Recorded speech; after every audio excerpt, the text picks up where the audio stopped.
ദൈവത്തിൻ്റെ അതിപരിശുദ്ധമായ നാമം വാഴ്ത്തപ്പെടുമാറാകട്ടെ. കർത്താവിൽ പ്രിയ സഹോദരി സഹോദരന്മാരെ, എല്ലാവർക്കും യേശുക്രിസ്തുവിൻ്റെ നാമത്തിലുള്ള സ്നേഹവന്ദനം. ഞാനിന്ന് കോട്ടയത്താണ്. കോട്ടയത്ത് ബഹുമാനപ്പെട്ട ജോസ് ബ്രദറിൻ്റെ ഭവനത്തിലാണ്. ജോസ് ബ്രദറിനെ കുറിച്ച് പറയുമ്പോൾ അദ്ദേഹത്തിൻ്റെ ചർച്ചിൻ്റെ പേര് the church of Lord Jesus Christ എന്നുള്ളതാണ്. അപ്പോൾ ഇന്ന് എന്താണ് അവരുടെ സഭയുടെ ഉപദേശങ്ങൾ, അവർ പഠിപ്പിക്കുന്ന ഡോക്ട്രിൻസ് എന്താണ്, ഈ വിഷയത്തെക്കുറിച്ചൊക്കെ ഒന്ന് ചോദിച്ചറിയാനും മനസ്സിലാക്കുവാനുമാണ് ഇന്ന് ഇവിടെ ആയിരിക്കുന്നത്. അതോടൊപ്പം തന്നെ ജോസ് ബ്രദറിൻ്റെ അനുഭവ സാക്ഷ്യവും നിങ്ങൾക്ക് കേൾക്കുവാനായിട്ട് സാധിക്കും. ജോസ് ബ്രദറെ ഗോസ്പൽ TV UP എന്ന ഈ യൂട്യൂബ് ചാനലിലേക്ക് ബ്രദറിനെ ഹാർദവമായിട്ട് സ്വാഗതം ചെയ്യുകയാണ്. Okay, praise the Lord. താങ്കളോട് ഒരുമിച്ചുള്ള ഒരു സമയം ഒരു ഭാഗ്യമായിട്ട് ഞാൻ കണക്കാക്കുന്നു. ദൈവം ബ്രദറിനെ ധാരാളമായിട്ട് അനുഗ്രഹിക്കട്ടെ. ബ്രദർ സ്വയമായിട്ടൊന്ന് പരിചയപ്പെടുത്താമോ? Okay, praise the lord. കർത്താവിൻ്റെ അതിപരിശുദ്ധമായ നാമം വാഴ്ത്തപ്പെടുമാറാകട്ടെ. പാസ്റ്റർ സാജു തോമസ് അറിയിച്ചതുപോലെ 1-2 വർഷങ്ങളായിട്ട് ഞങ്ങൾക്ക് തമ്മിൽ പരിചയമുണ്ട്. ഞങ്ങൾ ഒരുമിച്ച് ഒരു പ്ലാറ്റ്ഫോമിൽ ഡിസ്കഷനുകൾ വന്നിട്ടുണ്ട്. ടെലിഫോണിൽ ഞങ്ങൾ ബന്ധപ്പെട്ട് സംസാരിച്ചിട്ടുണ്ട്. എങ്കിലും തീർത്തും അവിചാരിതമായി ഈ രാത്രിയിൽ ഞങ്ങൾക്ക് ഒരുമിച്ച് ആയിരിക്കാനും ഒരുമിച്ചൊരു വീഡിയോയിൽ കർത്താവിനെ മഹത്വപ്പെടുത്തുവാനും ദൈവം ഒരുക്കിയ സാവകാശത്തിനായി ഞാൻ ദൈവത്തെ സ്തുതിക്കുന്നു. എന്നെക്കുറിച്ച് ഞാനൊരു ചെറിയ ഇൻട്രൊഡക്ഷൻ നൽകിയാൽ, ഞാൻ കട്ടപ്പന, ഇടുക്കി ജില്ലയിൽ കട്ടപ്പന അടുത്ത് ഇരട്ടയാർ നിവാസിയാണ്. കഴിഞ്ഞ 13-14 സംവത്സരങ്ങളായിട്ട് ഞാനും എൻ്റെ കുടുംബവും ജോലിയോടുള്ള ബന്ധത്തിൽ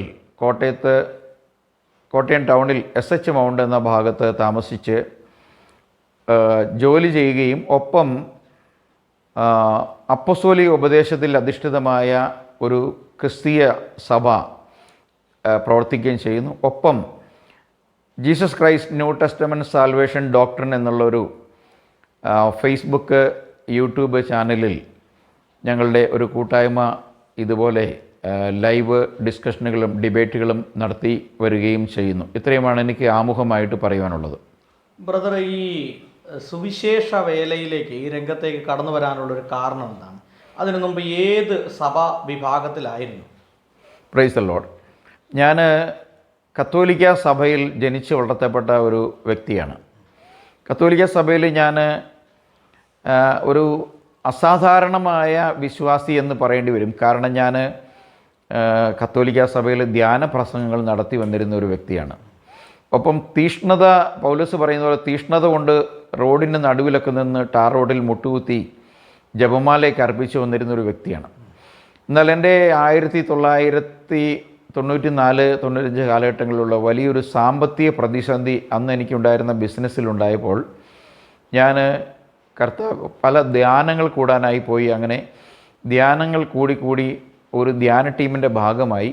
പിന്നീട് ആ ധ്യാന ടീമിൽ ധ്യാനിപ്പിച്ച് വരവേ ബൈബിളിൽ നിന്നും ധ്യാനത്തിനാവശ്യമായി വചനം പഠിക്കേണ്ടി വന്നപ്പോഴാണ് എനിക്ക് മനസ്സിലായത് കത്തോലിക്ക സഭയും വിശുദ്ധ വേദപുസ്തകവും തമ്മിൽ യാതൊരു ബന്ധമില്ലെന്നും അത് കേവലം വിശുദ്ധന്മാരുടെ നാമത്തിലുള്ള ഒരു കൂട്ടായ്മയാണെന്നും അതിന് പാരമ്പര്യ മതോപദേശങ്ങൾക്കപ്പുറമായി ജീവനുള്ള ദൈവവുമായിട്ടോ വിശുദ്ധ വേദപുസ്തകവുമായിട്ടോ ബന്ധമില്ലെന്ന് മനസ്സിലായതിൻ്റെ അടിസ്ഥാനത്തിലാണ് പിന്നീട് ഞങ്ങൾ ആ സമയത്ത് ഞങ്ങളൊരു കൂട്ടായ്മ ഞങ്ങൾക്കുണ്ടായിരുന്നു. കത്തോലിക്ക സഭയ്ക്ക് അകത്ത് നിൽക്കുമ്പോൾ തന്നെ ഞങ്ങളൊരു കൂട്ടായ്മ നടത്തി പ്രാർത്ഥന നടത്തി പോന്നു. ആ കാലങ്ങളിൽ ഞങ്ങൾ ചില പെൻഡക്കോസ്റ്റൽ മീറ്റിങ്ങുകളിൽ റെയ്നാഡ് ബോങ്കയുടെ PG വറീസിൻ്റെ ഒക്കെ ഉള്ള മീറ്റിങ്ങുകൾ പോയി ബെന്നിഹിൻ പോലുള്ള ആളുകളുടെ പുസ്തകങ്ങൾ വായിക്കുകയും ഷെയർ ചെയ്യുകയൊക്കെ ചെയ്യുന്നൊരു അനുഭവം ഞങ്ങൾക്കുണ്ടായി. അതിൻ്റെ അടിസ്ഥാനത്തിൽ പിന്നീട് ഞങ്ങൾ കത്തോലിക്ക സഭ വിടുകയല്ല, ഞങ്ങളെ പറഞ്ഞു വിടുകയാണ് ഉണ്ടായത്. അങ്ങനൊരു സംഭവമാണ് ഉണ്ടായത്. അപ്പോൾ അങ്ങനെ കത്തോലിക്ക സഭയിൽ നിന്ന് പരസ്യമായി ഇന്ന ആളുകൾ ഇങ്ങനെയാണ്, അവരുമായിട്ട് കൂടുതൽ അടുക്കരുതെന്നൊക്കെ പറഞ്ഞൊരു പരസ്യ പ്രഖ്യാപനമൊക്കെ വന്നു. അതിനു മുമ്പ് തന്നെ ഞങ്ങൾ അവിടുത്തെ പോക്ക് നിർത്തി. ഞായറാഴ്ചകളിൽ ഞങ്ങളിങ്ങനെ ഓരോ സഭകളിൽ മാറി ആരാധനയ്ക്ക് പോകും. അപ്പോൾ ഒരാഴ്ച IPC പോയ അടുത്ത ആഴ്ച അന്ന് ബിലീവേഴ്സ് ചർച്ചുണ്ട്, ബിലീവേഴ്സിൽ പോകും. അടുത്ത ആഴ്ച ഞങ്ങൾ ചർച്ച് ഓഫ് ഗോഡിൽ പോകും, പിന്നെ AGയിൽ പോകും. അപ്പോൾ ഇങ്ങനെ മാറി ഞങ്ങളൊരു ഗ്രൂപ്പായിട്ടാണ് പോകുന്നത്. ഒരു 10-20 ആളുകൾ ഒരു കത്തോലിക്ക സഭയിൽ നിന്ന് ഒരുമിച്ച് ചെറുപ്പക്കാർ അവിടെ ചെല്ലുക. അപ്പോൾ അവർക്ക് വലിയ ഉത്സാഹം, കാരണം ഉണങ്ങി വലിഞ്ഞിരിക്കുന്ന സഭയിലേക്ക് ഒരു 10-20 ചെറുപ്പക്കാർ ചെല്ലുന്നു, അത്യാവശ്യം കാണാനും സൗകര്യമൊക്കെ ഉള്ളവർ ചെല്ലുമ്പോൾ അവർ പാസ്റ്ററെ ചുറ്റും പിടിച്ചിരുത്തും, വിശ്വാസത്തിലിരിക്കുന്നിടത്തല്ല. അപ്പോൾ പാസ്റ്റർ വിചാരിക്കുക അടുത്ത ആഴ്ച ഞങ്ങളവിടെ ചെല്ലുമെന്ന്. പക്ഷേ അടുത്ത ആഴ്ച ഞങ്ങൾ വേറൊരു ചർച്ചിൽ പോകും. അങ്ങനെ ഞങ്ങൾ റൊട്ടേഷനായിട്ട് പിന്നെയും. എങ്ങനെ ഈ പോകാനുള്ള കാരണം എന്താ? കാരണം ശരിയെന്നറിയാനാണോ? അല്ല, ആരാധിക്കാൻ വേണ്ടി പോവാണ്. പക്ഷേ അപ്പോഴും നമ്മൾ ഒരു സഭയുടെ ഭാഗമായിട്ട് ഇരിക്കാൻ ഉദ്ദേശിക്കുന്നില്ല. ആരാധിക്കണം, ദൈവവചനം പഠിക്കണം. അതിലപ്പുറമായിട്ട് നമുക്കൊരു പെന്തക്കോസ്റ്റൽ വിശ്വാസത്തോട് നമുക്ക് അന്നും താല്പര്യമില്ല, ഇന്നുമില്ല. അപ്പം അതുകൊണ്ട് ഇതൊക്കെ പഠിക്കാം, വചനം പഠിക്കാം, പിന്നെ ആരാധിക്കാൻ ഉള്ള സാഹചര്യങ്ങളുള്ളതും ദൈവത്തെ ആരാധിക്കുന്നതും പെന്തക്കോസ്റ്റൽ സഭകളാണെന്നുള്ള ആ അറിവിൻ്റെ അടിസ്ഥാനത്തിലാണ് അങ്ങനെ പോയിക്കൊണ്ടിരിക്കുന്നത്. അങ്ങനെ പോയി കുറച്ച് കാലങ്ങൾ കഴിഞ്ഞപ്പോഴേക്കും ഞങ്ങൾ ഈ കൂട്ടായ്മയിൽ ഒരു 10-40 പേരുണ്ടായിരുന്നു. പിന്നീട് വന്നപ്പം ആ 40 പേര് 3 ഇടവകകളിൽ നിന്നുള്ളതായിരുന്നു. ഈ 3 ഇടവകകളിലായിട്ട് ഞങ്ങൾ ഇൻഡിപെൻഡൻ്റ് ആയിട്ടുള്ള ശുശ്രൂഷകൾ ആരംഭിച്ചു. അങ്ങനെ ഒരു സ്ഥലത്ത് ഞാനും, വേറൊരു സ്ഥലത്ത് മറ്റൊരു തോമസ് ബ്രദറും, വേറൊരു സ്ഥലത്ത് ഒരു അഡ്വക്കേറ്റുമായിരുന്നു. അങ്ങനെ വരവേ ഈ ദൈവത്തിൻ്റെ വചനം കൂടുതലായിട്ട് പഠിക്കാൻ ശ്രമിച്ചു. നമ്മൾ ബൈബിൾ വായിക്കുകയൊക്കെ ചെയ്തു. നമുക്ക് അന്ന് ദൈവം തന്ന ഒരു അറിവ് വച്ചിട്ട് ഞങ്ങൾ താനെ ശുശ്രൂഷ നടത്തി വന്നു. അപ്പോൾ അങ്ങനെ ഇരിക്കുന്ന സമയത്ത് ഈ പോയിക്കൊണ്ടിരുന്ന സഭകളിൽ നിന്നെല്ലാം ആളുകൾ ഞങ്ങളെ അന്വേഷിച്ച് വരാൻ തുടങ്ങി. നിങ്ങളെന്തിനാണ് ഇങ്ങനെ ഈ ഒറ്റപ്പെട്ട് നിൽക്കുന്നത്? നിങ്ങൾക്ക് പാർസനേജ് തരാം, സൗകര്യങ്ങൾ ഉണ്ടാക്കി തരാം എന്നൊക്കെ പറയും. ആ സമയത്ത് അവിടെ ബിലീവേഴ്സ് ചർച്ചിൻ്റെ ഞങ്ങളുടെ അവിടെ ഒരു പാർസനേജ് പണിതിട്ട് അവിടെ പാസ്റ്റർ ഇല്ല. അപ്പോൾ അദ്ദേഹം അവിടുത്തെ സെൻട്രൽ പാസ്റ്റർ 2-3 പാസ്റ്റർമാരൊക്കെ ആയിട്ട് വന്നിട്ട് പറഞ്ഞു, നിങ്ങൾ ഇവിടെ പാർസനേജ് ഉണ്ട്, ശുശ്രൂഷ നിങ്ങൾക്ക് ചെയ്യാം, ബിലീവേഴ്സ് ചർച്ചിൻ്റെ ഭാഗമായിട്ടൊന്ന് സപ്പോർട്ടും തരാം എന്ന് പറഞ്ഞു. ടി.പി. തോമസാണ്. അപ്പം ആ സമയത്ത് ഞങ്ങൾ പറഞ്ഞു, ഞങ്ങൾ ആരുടെയും ഒരു ഡിനോമിനേഷൻ്റെ ഭാഗമായിരിക്കാൻ ഉദ്ദേശിക്കുന്നില്ല. അതുകൊണ്ട് പിന്നെ അവർ ആ ആലോചനയുമായിട്ട് മടങ്ങിപ്പോയി. ടി.പി. തോമസ് അയച്ചിട്ടൊരു പാസ്റ്ററാണ് വന്നത്. ഒരു പാസ്റ്ററും വേറെ 2 ചെറിയ കുട്ടി പാസ്റ്റർമാർ കൂടെ വന്നത്. അപ്പോൾ അങ്ങനെ ഞങ്ങൾ കുറേ വർഷങ്ങൾ പോയി കൊണ്ടിരിക്കുമ്പം ഈ തുടക്കത്തിലെ മുതൽ എൻ്റെ മനസ്സിൽ ഞാൻ 2ാം ക്ലാസ്സിൽ പഠിക്കും മുതൽ വേദപുസ്തകം വായിക്കുന്ന ഒരാളാണ്. അപ്പോൾ എൻ്റെ അച്ഛൻ്റെ അമ്മച്ചി വളരെ പ്രായമുള്ളൊരു സ്ത്രീയായിരുന്നു. അപ്പോൾ ഞാൻ എൻ്റെ അപ്പാപ്പൻ്റെ വീട്ടിലാണ് അമ്മച്ചി ഉള്ളത്. അപ്പോൾ ഞാൻ വെള്ളിയാഴ്ച വൈകിട്ട് സ്കൂൾ വിട്ട് കഴിഞ്ഞാൽ അങ്ങോട്ട് പോകും. പിന്നെ തിങ്കളാഴ്ച രാവിലെ സ്കൂളിൽ വന്നിട്ട് വൈകുന്നേരം ഞാൻ എൻ്റെ വീട്ടിൽ വരുള്ളൂ. അങ്ങനെ വരുന്ന സമയത്ത് ഈ അമ്മച്ചിക്ക് ബൈബിൾ വായിച്ച് കേൾക്കണം. അപ്പം ഞാൻ ഈ ബൈബിള് ഇങ്ങനെ അമ്മച്ചി വെള്ളിയാഴ്ച ചെല്ലുന്ന മുതൽ ശനി ഞായറൊക്കെ ഇങ്ങനെ അമ്മച്ചിയുടെ കട്ടിലിനടുക്കരുത് ഇങ്ങനെ ബൈബിൾ വായിച്ച് കേൾപ്പിച്ചുകൊണ്ടിരിക്കും.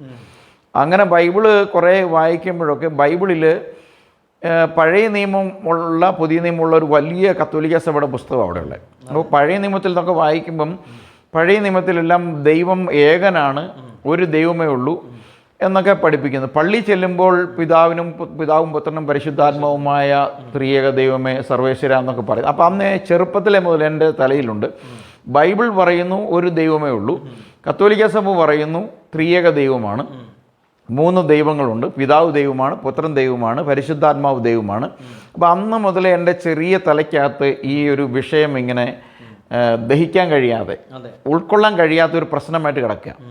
അങ്ങനെ ഇരിക്കുമ്പോഴാണ് ഞാൻ ഈ ധ്യാനം കൂടാനായിട്ട് പോകുന്നപ്പം എൻ്റെ ധ്യാനത്തിൻ്റെ ടീമിൽ ഒരു അച്ഛൻ്റെ പേര് ജോസഫ് അന്തിക്കാട്ടെന്നാണ്. ഞാൻ അച്ഛനോട് പറഞ്ഞ, അച്ഛാ ഈ ദൈവം ഏകനാണെന്നാണല്ലോ ബൈബിൾ പറയുന്നത്. അപ്പം നമ്മൾ പറയുന്നു ദൈവം ത്രിയേകനാണ്, പിതാവ് ദൈവമാണ്, പുത്രൻ ദൈവമാണ്, പരിശുദ്ധാത്മാവ് ദൈവമാണ്. അപ്പം ഇത് എങ്ങനെയാണ് നമ്മൾ ഈ ഒരു ദൈവത്തെ 3ആയിട്ട്? അപ്പം അത് നീ ഉണ്ടാകട്ടെ, ഇത് നമ്മുടെ വലിയ പാരമ്പര്യമുള്ള സഭയാണ്, ബൈബിളിൽ ഒരുപാട് കാര്യങ്ങളുണ്ട്, അത് ഭയങ്കര രഹസ്യമാണ്. അതായത് ഈ പിതാവ് പുത്രൻ പരിശുദ്ധാത്മാവ് ഇത് ഇതിനെക്കുറിച്ച് ചോദിച്ചു കഴിഞ്ഞപ്പോൾ അച്ഛൻ അതിൻ്റെ അകത്ത് ഒഴിഞ്ഞു മാറിയത്. അച്ഛൻ പറഞ്ഞത് ഇത് വലിയ രഹസ്യമാണ്, ഇത് വിവരിച്ചു തരാനായിട്ട് ആർക്കും പിടികിട്ടാത്തൊരു രഹസ്യമാണ്. അതുകൊണ്ട് അതിനെക്കുറിച്ച് നീ വലിയ ബേജാറാവേണ്ട കാര്യമില്ല. നമുക്ക് നോക്കേണ്ട കാര്യം നമ്മുടെ പാരമ്പര്യമാണ്. നമ്മുടെ 2000 വർഷത്തെ പാരമ്പര്യമുള്ള സഭയാണ്, അച്ഛനാണ് പറയുന്നത്. മാത്രമല്ല നമുക്ക് വിശുദ്ധന്മാരും പാരമ്പര്യവും പിന്നെ സഭയും പിന്നെ എല്ലാം കഴിഞ്ഞിട്ട് മാത്രമേ നമുക്ക് വേദപുസ്തകത്തിനുള്ളൊരു 4ാമത്തെ ഘടകമാണ് സഭയുടെ അടിസ്ഥാനത്തിൽ. നമുക്ക് വേദോപദേശമുണ്ട്, പിന്നെ വിശുദ്ധന്മാരുണ്ട്, പാരമ്പര്യമുണ്ട്. 4ാമതാണ് നമുക്ക് വചനം ഉള്ളൊരു കാര്യങ്ങൾ, ബൈബിളുള്ളൂ. അപ്പം ഞാൻ പറഞ്ഞ എനിക്ക് അച്ഛാ അത് ഉൾക്കൊള്ളാൻ പ്രയാസമുള്ളൊരു കാര്യമാണ്. അപ്പം ഞാൻ ഇങ്ങനെ കുറേ നാൾ ഈ അച്ഛൻ്റെ ടീമിൽ വർക്ക് ചെയ്തുകൊണ്ട് ഇരട്ടയാർ സെൻറ് തോമസ് ചർച്ച്. അപ്പം ഞാൻ അച്ഛനോട് പറഞ്ഞു, അച്ഛാ ഇങ്ങനെയാണ് കാര്യങ്ങൾ. അപ്പം ഞങ്ങളിങ്ങനെ പെന്തക്കോസ്തൽ ആരാധനയ്ക്കൊക്കെ പോയിക്കൊണ്ടിരിക്കുകയാണ്. എന്തായാലും ഞാൻ ഇനി അച്ഛൻ്റെ ടീമിലില്ല, മാത്രമല്ല ഞങ്ങൾ ഇനി കത്തോലിക്ക സഭയുമായിട്ട് ചേർന്ന് പ്രവർത്തിക്കും. അപ്പോൾ ഈ അച്ഛൻ നല്ല കത്തോലിക്ക സഭയിൽ ഞാൻ ഇത്രയും ശുദ്ധിയുള്ള, അതായത് ധനമോഹമില്ലാത്ത, നല്ല എല്ലാവരെയും ചേർത്ത് പിടിക്കുന്ന ഒരു വൈദികനെ ഞാൻ എൻ്റെ ജീവിതത്തിൽ അന്നും ഇന്നുവരെയും പിന്നെ കണ്ടിട്ടില്ല. അത്രമാത്രം വിശുദ്ധി എന്ന് നമുക്ക് പറയാൻ കഴിയുന്ന ഒരു അച്ഛനാണ്. അപ്പോൾ അച്ഛൻ എന്നെ കെട്ടിപ്പിടിച്ച് പറഞ്ഞു, മോനെ നീ പോകല്ല്, നീ സഭയ്ക്കകത്തുള്ള നിൽക്കണമെന്ന് പറഞ്ഞു. അപ്പം ഞാൻ പറഞ്ഞു, അച്ഛാ അത് നടക്കുന്ന കാര്യമല്ല. അങ്ങനെ പിന്നീട് അച്ഛനുമായിട്ട് എനിക്ക് സംസർഗം ഉണ്ടായിട്ടില്ല. പല പ്രാവശ്യം ഈ അച്ഛൻ തൃശ്ശൂരിലുള്ള ഒരു വല്ലച്ചിറ ഇടവകയിലാണ് അന്നുണ്ടായിരുന്നത്. അപ്പോൾ ആ ഇടവകയിൽ ഞാൻ പോയിട്ടുണ്ട്. അച്ഛൻ മാറി വന്ന ഇടവകളിലൊക്കെ ഞങ്ങൾ പോയിട്ടുണ്ട്. അവിടെ അങ്ങനെയുള്ളൊരു വലിയൊരു ബന്ധത്തിലാണ് ഇരിക്കുന്ന സമയത്താണ് ഞാൻ ഈ സഭ വിട്ട് പുറത്ത് വരുന്നത്. അങ്ങനെ ഞങ്ങൾ ഈ പെന്തക്കോസ്തൽ ആരാധനയ്ക്കൊക്കെ 3 ദിവസം നടത്തുന്ന ഉപവാസ പ്രാർത്ഥനയിലൊക്കെ പോകുമ്പോൾ അവർ ഈ ത്രിയേക ദൈവത്തെക്കുറിച്ച് പറയും. അപ്പോൾ ഈ ത്രിയേക ദൈവത്തെക്കുറിച്ച് അസംബ്ലീസ് ഓഫ് ഗോഡിൻ്റെ ഒരു സെൻട്രൽ പാസ്റ്ററോട് ചോദിച്ചപ്പോൾ അദ്ദേഹവും എനിക്കൊരു തൃപ്തികരമായ മറുപടി നൽകിയില്ല. കാരണം 3 ദൈവങ്ങൾ ഒരുമിച്ച് കൂടിയ ഒരു ദൈവമാണ്, അതായത് അല്ലെങ്കിൽ ഒരു ഒറ്റ ദൈവത്തിനകത്ത് 3 ദൈവങ്ങൾ. അപ്പം അങ്ങനെ ഒരു കാര്യം എനിക്ക് ഉൾക്കൊള്ളാൻ കഴിയാതെ പാഗൻ മതങ്ങളിലാണ്, അതായത് പാഗൻ എന്ന വാക്കിന് മലയാളത്തിൽ എന്ത് പറയുന്നതില്ല, ഈ ദുരുപദേശങ്ങളോ അല്ലെങ്കിൽ ഏകദൈവത്തിനെ അല്ലാതുള്ള ഉപദേശങ്ങളുള്ള മതങ്ങൾക്കാണ് ഈ ബ്രഹ്മ വിഷ്ണു മഹേശ്വരൻ എന്നൊക്കെ പറഞ്ഞ പോലുള്ള ദൈവിക സങ്കല്പങ്ങളുള്ളത്. ഒരു ത്രിമൂർത്തി സങ്കല്പം. ഈ ത്രിമൂർത്തി സങ്കല്പം എനിക്ക് ഉൾക്കൊള്ളാൻ കഴിയുന്നതല്ലാത്തത് കൊണ്ട് ഞാൻ ബൈബിൾ ഈ ഒരു മനസ്സിൽ ഏകദൈവത്തിൻ്റെ അങ്ങനെ ഒരു സംശയം ഉള്ളപ്പോഴും ഈ പെന്തക്കോസ്ത് ചർച്ചിലാണോ പോയിക്കൊണ്ടിരിക്കുന്നത്? ഇല്ല, ആ സമയത്ത് ഞങ്ങൾ സ്വയം ഞങ്ങളുടേതായ പ്രവർത്തനങ്ങൾ നടത്തുക. ഏകദൈവ വിശ്വാസമാണ് ഞങ്ങളവിടെ പറഞ്ഞുകൊണ്ടിരിക്കുന്നത്. ബ്രദറിനെ സംബന്ധിച്ചിടത്തോളം വന്ന ആശയക്കുഴപ്പം എന്ന് പറഞ്ഞു കഴിഞ്ഞാൽ, ഈ വേദപുസ്തകം പറയുന്നു ദൈവം ഏകനാണ്, എന്നാൽ കത്തോലിക്ക സഭ മുതൽ പെന്തക്കോസ്തൽ സഭകൾ വരെ പഠിപ്പിക്കുന്നു ദൈവം ത്രിയേകനാണ്. അപ്പോൾ ഇതിൻ്റെ അകത്ത് വലിയൊരു ആശയക്കുഴപ്പമാണ് ബ്രദറിന് വന്നിരിക്കുന്നത്. അപ്പോൾ അത് അന്വേഷിച്ചുള്ളൊരു മുമ്പോട്ടുള്ള ഒരു പ്രയാണമാണ് അല്ലേ? അതെ. അങ്ങനെ പോകുമ്പോൾ ഈ പാസ്റ്റർമാരുടെ ഞങ്ങൾക്ക് ഒരു പുറത്ത് ഇങ്ങനെയാണെങ്കിലും ഞങ്ങൾക്ക് പാസ്റ്റർമാരുമായിട്ട് നല്ല കണക്ഷനുണ്ട്. അപ്പോൾ ഉപവാസ പ്രാർത്ഥനയൊക്കെ നമ്മൾ സംഘടിപ്പിക്കുന്ന സമയത്ത് നമ്മൾ അതിനുള്ളൊരു ശേഷി ആയിട്ടില്ല. ഒരു ദിവസത്തെ ഫുൾ പ്രോഗ്രാം ഒന്നും എടുത്ത് ചവിട്ടി കളിക്കാനുള്ള ഇല്ലാത്തതുകൊണ്ട് നമ്മൾ ആ സമയത്ത് ചില ഉപവാസ പ്രാർത്ഥനകൾ ചില വീടുകളിൽ സംഘടിപ്പിക്കും. അപ്പോൾ ഈ ഇങ്ങനെയുള്ള കൃപാവരങ്ങളിൽ പാസ്റ്റർമാർ ഈ പ്രവചനമുള്ളവരെയൊക്കെ വിളിച്ചുകൊണ്ട് വരുമ്പോൾ അങ്ങനെ 3 ദിവസമൊക്കെ ഉപവാസ പ്രാർത്ഥനയിലിരിക്കുന്ന സമയത്ത് നമ്മൾ ഈ ഉപവാസമൊക്കെ കഴിഞ്ഞിട്ട് മൃഷ്ടാനമായിട്ടൊരു ഭക്ഷണമുണ്ട് അവസാനത്തെ ദിവസം. അതൊക്കെ കഴിഞ്ഞിങ്ങനെ ഇരിക്കുന്ന സമയത്താണ് ഈ ചോദ്യങ്ങൾ ചോദിക്കുന്നത്. ഈ ചോദ്യങ്ങൾക്ക് അന്നേരം അവർക്ക് ഉത്തരവില്ല. അപ്പോൾ അത് അങ്ങനെയാണ് ഇങ്ങനെയാണെന്നൊക്കെ പറയുന്നതല്ലാതെ പല ഉദാഹരണം റബ്ബർക്കായും തേയിലക്കുരു എന്നൊക്കെ പറഞ്ഞ് തേങ്ങ കണ്ണും 3 ഉള്ളതുപോലെ വായു വെള്ളത്തിൻ്റെ അവസ്ഥകളൊക്കെ പറഞ്ഞ് പറയും. അപ്പം സൃഷ്ടികളുമായിട്ട് ബന്ധപ്പെടുത്താതെ അവർക്ക് ഏകദൈവത്തെ തെളിയിക്കാൻ പറ്റത്തില്ല. ദൈവസൃഷ്ടിയിലുള്ള തേങ്ങയുടെ 3 കണ്ണോ വെള്ളത്തിൻ്റെ 3 ഫോമോ അല്ലെങ്കിൽ റബ്ബർക്കായോ അങ്ങനെ എന്തെങ്കിലുമൊക്കെ ആയിട്ടാണ് അവർക്കതിനെ വെളിപ്പെടുത്താൻ കഴിയുള്ളൂ. എന്നാൽ ബൈബിൾ പറയുന്ന ഏകദൈവം, ആ ദൈവത്തെക്കുറിച്ച് പറയുന്ന ആ ദൈവത്തെ ആരും ഒരു നാളും കണ്ടിട്ടില്ലെന്ന് പറഞ്ഞു. യേശു ക്രിസ്തു തന്നെയും യോഹന്നാൻ 1:18 പറയുകയാണ് ദൈവത്തെ ആരും ഒരു നാളും കണ്ടിട്ടില്ല. അങ്ങനെ ഈ സംശയമായിട്ട് ഇങ്ങനെ മുമ്പോട്ട് പോവുക. അങ്ങനെ മുമ്പോട്ട് പോയി ബൈബിൾ പഠിച്ചു വരവേ ഞാൻ ഒരു ബൈബിൾ കോളേജ് വിദ്യാഭ്യാസം നേടിയിട്ടില്ലാത്തൊരു വ്യക്തിയാണ് ഇന്നുവരെയും. അതിൻ്റെ ആവശ്യമുണ്ടെന്ന് എനിക്ക് തോന്നുന്നില്ല. കാരണം ദൈവത്തിൻ്റെ വചനത്തിൽ എഴുതപ്പെട്ടിരിക്കുന്ന കാര്യങ്ങളെ വെളിപ്പെടുത്തി തരുന്നത് ദൈവത്തിൻ്റെ പരിശുദ്ധാത്മാവാണ്. അപ്പോൾ ദൈവം ഏകനാണെന്ന് പറഞ്ഞു കഴിഞ്ഞാൽ ബൈബിളിൽ പഴയ നിയമത്തിൽ 649 സ്റ്റേറ്റ്മെൻറ്റുകളിൽ ബൈബിൾ ദൈവം ഞാൻ എന്ന പദത്തിൽ സംസാരിക്കുന്നുണ്ട്. യഹോവയായ ഞാൻ എന്ന് പറഞ്ഞിട്ട്. അപ്പോൾ ഞാൻ ഒരുത്തൻ മാത്രം, മറ്റൊരുത്തനുമില്ല, എനിക്ക് മുമ്പോ എനിക്ക് ശേഷമോ ആരുമില്ല, ഞാൻ മാത്രം ദൈവം എന്ന് പറയുന്ന സ്റ്റേറ്റ്മെൻറ്റുകളാണ് പഴയ നിയമത്തിൽ മുഴുവൻ നമുക്ക് കാണാൻ കഴിയുന്നത്. ഇസ്രായേലിൻ്റെ ക്ഷമ പ്രാർത്ഥന പോലും നമ്മൾ ഇസ്രായേലിലെ ക്ഷമ ഇസ്രായേലു യാഹുവെ എലോഹിനു യാഹുവെ എഹാദ് എന്നാണ് പറയുന്നത്. യഹോവ ഒരുവൻ. ഇസ്രായേലിലെ ഒരു ഇസ്രായേൽ പൗരനെ സംബന്ധിച്ചിടത്തോളം ഒരിക്കലും ദൈവത്തിന് മറ്റ് കൂട്ടാളികളുണ്ടെന്നുള്ളത് അവൻ അംഗീകരിക്കത്തില്ല. അതുകൊണ്ട് തന്നെയാണ് ഈ ട്രിനിറ്റേറിയൻ ക്രിസ്ത്യൻ ബിലീഫ് ഇന്നും ഇസ്രായേലിൽ ഒരു നിന്ന വിഷയമായിരിക്കുക. അവിടുത്തെ ക്രിസ്ത്യാനികളെ അവർ മുഖത്ത് തുപ്പൊക്കെ ചെയ്യും. അങ്ങനെയുള്ളൊരു അവസ്ഥയാണ് അവർക്ക് അവിടെ ഉള്ളത്. കാരണം ദൈവത്തിനെ കൂട്ടിയിറക്കുക എന്ന് പറയുന്നത് ഒരു ഇസ്രായേൽ പൗരനെ സംബന്ധിച്ചിടത്തോളം ഒരിക്കലും ചിന്തിക്കാൻ കഴിയില്ല. അപ്പോൾ ഇങ്ങനെ ഞാൻ ചോദിക്കുന്നത്, അപ്പോൾ നമുക്ക് ആ വിഷയത്തിലേക്ക് വരാം. ഇങ്ങനെ മുമ്പോട്ട് പോയി പെന്തക്കോസ്തൽ നിൽക്കുകയായിരുന്നു. അപ്പോൾ ആ ട്രിനിറ്റി വിശ്വാസമായിട്ട് യോജിക്കാൻ സാധിച്ചില്ല. ഇല്ല. അത് കഴിഞ്ഞപ്പോൾ പിന്നീട് നിങ്ങൾ സ്വന്തമായ ഒരു സഭയായിട്ട് മാറുകയാണോ ചെയ്തത്? അതെ. അല്ല, അതിനെക്കുറിച്ചൊന്ന് പറഞ്ഞു. അല്ല, അങ്ങനെ ഇരിക്കെ ഞങ്ങൾ ഇങ്ങനെ വരുമ്പോൾ വില്യം ബ്രണ്ണാം എന്ന് പറഞ്ഞൊരു ഗ്രൂപ്പിനെ കുറിച്ച് കേട്ടിട്ടുണ്ടോ? ഇല്ല, കേട്ടിട്ടില്ല. ഇല്ല. അവർ ഏകദൈവ വിശ്വാസികളാണ്. പക്ഷെ അവർക്കൊരു കുഴപ്പമെന്ന് വെച്ചാൽ അവർക്കൊരു പ്രവാചകനുണ്ട്. അത് 1909 അമേരിക്കയിലെ പിന്നെ കെൻഡക്കി എന്ന് പറയുന്ന സ്ഥലത്ത് ജനിച്ച് ലോകത്തിൻ്റെ ചരിത്രത്തിൽ അപ്പസ്തോലന്മാരുടെ കാലഘട്ടത്തിന് ശേഷം ഏറ്റവും വലിയ അത്ഭുതങ്ങൾ ചെയ്ത് 1954 ബോംബെയിൽ വന്ന് ഒരു ജന്മന കണ്ണ് കാണാത്ത ആളെ നെഹ്റു ഒക്കെയുള്ള സ്റ്റേജിൽ ഉയർപ്പിച്ച് കണ്ണ് തുറന്നു കൊടുത്ത ഒരു വലിയ മിനിസ്റ്ററാണ്. അതേ ലോകത്തിലെ എല്ലാ രാഷ്ട്രങ്ങളും പോയിട്ടുണ്ട്. അപ്പോൾ അദ്ദേഹത്തിൻ്റെ മിനിസ്ട്രി ഏകദൈവ വിശ്വാസവും പിന്നെ അപ്പസ്തോല പ്രവൃത്തിയിൽ 2:38 മുതൽ അപ്പസ്തോലന്മാർ കഴിപ്പിച്ചിട്ടുള്ള കർത്താവായ യേശുക്രിസ്തുവിന്റെ നാമത്തിലുള്ള സ്നാനമാണ് അവർ കഴിപ്പിക്കുന്നത്. അപ്പോൾ ആ വിശ്വാസം വന്നപ്പോഴേക്കും ഏതാണ്ട് ഇത് വളരെ നമ്മുടെ മനസ്സിലുള്ളൊരു കോൺസെപ്റ്റുമായിട്ട് യോജിച്ചു പോകുന്നതായിട്ട് ഉപദേശത്തെക്കുറിച്ച് പഠിക്കാനായിട്ട് ബ്രദർ ഇടയായി. ഒരു ദേവദാസിനെ കണ്ടുപിട്ടി ആ മിനിസ്ട്രിയിലുള്ള. അങ്ങനെ അവരുമായിട്ട് കുറേ വർഷങ്ങൾ പോയി. അങ്ങനെ കുറേ വർഷങ്ങൾ പോകുമ്പോൾ അവിടെ കർത്താവിന് മഹത്വം കൊടുക്കുന്നതിന് പകരം ഈ വില്യം ബ്രണ്ണാം എന്ന് പറയുന്ന പ്രോഫറ്റിനാണ് അവർ മഹത്വം കൊടുക്കുന്നത്. അപ്പോൾ അങ്ങനെ വന്നപ്പോൾ നമ്മൾ കൊടുക്കുന്നത് പോലെ അങ്ങനെ വന്നപ്പോൾ അവർ ഈ പ്രവാചകനെ എസ്റ്റാബ്ലിഷ് ചെയ്യുന്നതായിട്ട് ചൂണ്ടിക്കാണിക്കുന്ന പല വചനങ്ങൾ അവർ ബൈബിളിൽ കണ്ടെത്തിയിട്ടുണ്ട്. ഏത് കൾട്ടുപദേശങ്ങൾക്കും ഒരു ബേസ് ബൈബിൾ കണ്ടുപിടിക്കുമല്ലോ. അപ്പോൾ അങ്ങനെ കണ്ടുപിടിച്ചപ്പോൾ അവരുടെ ബേസ് എന്ന് പറയുന്നത് 2 ബൈബിൾ വചനങ്ങളാണ് അവരെടുക്കുന്നത്. ഒന്ന്, മലാക്കിയുടെ പ്രവചന പുസ്തകം 4-ാം അധ്യായം 5-6 വാക്യത്തിൽ എഴുതിയിരിക്കുന്നത്, യഹോവയുടെ വലുതും ഭയങ്കരമായ നാൾ വരും മുമ്പ് ഞാൻ ഏലിയ പ്രവാചകനെ അയക്കും. അപ്പം അവൻ വന്ന് ഭൂമിയെ ഞാൻ വന്ന് സംഹാര ശബ്ദം ദണ്ഡിപ്പിക്കാതിരിക്കേണ്ടതിന് അവൻ വന്ന് അപ്പന്മാരുടെ ഹൃദയം മക്കളോടും മക്കളുടെ ഹൃദയം അപ്പന്മാരോടും നിരപ്പിക്കും എന്നൊരു പ്രോഫസി ഉണ്ട്. അപ്പം അത് ഇദ്ദേഹമാണ് ഏലിയാവിൻ്റെ മിനിസ്ട്രി. ഇദ്ദേഹമാണ് ഏലിയാവ് എന്നാണ് പഠിപ്പിക്കുന്നത്.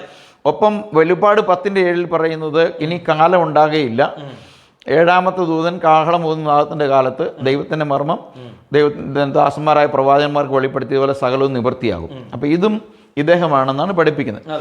അന്ന് ബൈബിളിനെ കുറിച്ച് വലിയ ഇല്ലാത്തപ്പോൾ നമ്മളുടെ പ്രധാന ദാഹം തീർക്കുന്ന വിഷയങ്ങൾക്ക് ഉണ്ടായി. അപ്പം നമ്മൾ സ്വാഭാവികമായിട്ടും ഈ വിശ്വാസത്തിലേക്ക് വന്നു ചേർന്നു. അപ്പം പിന്നീട് ഈ ബൈബിളിനെ കുറിച്ച് കൂടുതൽ പഠിച്ചപ്പം ഇവിടെ പറയപ്പെട്ടിരിക്കുന്ന മലാക്കി 4:5-6 പ്രോഫറ്റ് എന്ന് പറയുന്നത് ഇസ്രായേലിൻ്റെ പ്രവാചകന്മാരാണ്.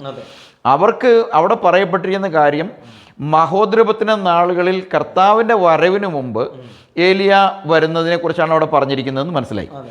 അതുപോലെ വെളിപ്പാട് 10:7 പ്രവാചകനെ കുറിച്ച് പറയുമ്പോൾ ആ പ്രവചനം നിറവേറുന്നത് 11:15 അത് മഹോദ്രവത്തിലാണെന്ന് മനസ്സിലായി.